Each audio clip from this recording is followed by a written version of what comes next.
Hello everyone, अगर आप EPFO, APFC या ईओयू के लिए प्रिपेयर कर रहे हो, so let me share with you the 3 learnings from the previous year papers that will help you in covering the Indian economic component and preparing for this component. Okay, so first of all, focus on building the foundations in the Indian economy topics.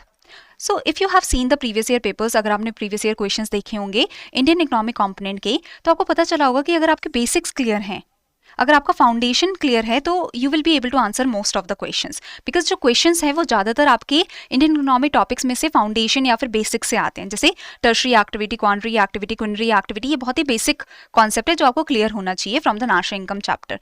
तो बहुत ही basic question आ रखा है। Next is monetary policy framework. अगर आपको monetary policy framework का basic भी क्लियर है तो you will be able to answer this question. तो अगर आपको इंडियन इकोनॉमी कंपोनेंट में टॉपिक्स क्लियर हैं, बेसिक्स उनका फाउंडेशन क्लियर है, तो you will be able to answer most of the question. तो ज़्यादा डेप्थ पर मत फोकस करो, उतना ही टाइम इन्वेस्ट करो जितने में आपका फाउंडेशन और बेसिक्स क्लियर हो जाए टॉपिक्स के। ठीक है, next is factual plus analytical questions. दोनों तरीके के क्वेश्चंस आते हैं इंडियन इकोनॉमी कंपोनेंट में। तो फैक्ट्स याद रखने हैं, जैसे global multidimensional poverty index में कितने डायमेंशंस है, ये कौन रिलीज करता है, national multidimensional poverty index कौन रिलीज करता है, उसमें कितने डायमेंशंस हैं, such. Plus analytical questions also come. So depreciation, appreciation, foreign exchange market के कॉन्सेप्ट्स ये क्लियर होने चाहिए। तो जो बेसिक अंडरस्टैंडिंग ले रहे हो उसमें क्लैरिटी अच्छे से होना चाहिए। फाउंडेशन को बहुत ही स्ट्रॉन्ग डेवलप करो ताकि आप एनालिटिकल क्वेश्चंस को भी आंसर कर पाओ। तो बेसिकली फाउंडेशन क्लियर होनी चाहिए, बेसिक्स क्लियर होनी चाहिए इंडियन इकोनॉमिक कंपोनेंट टॉपिक्स के।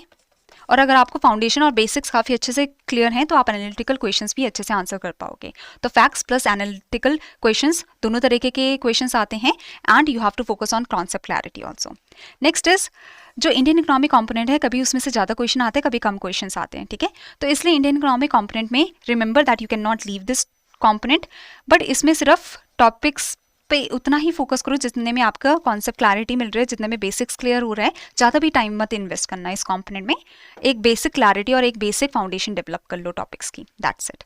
So this is the idea. Now these are the 3 learnings that I hope has helped you.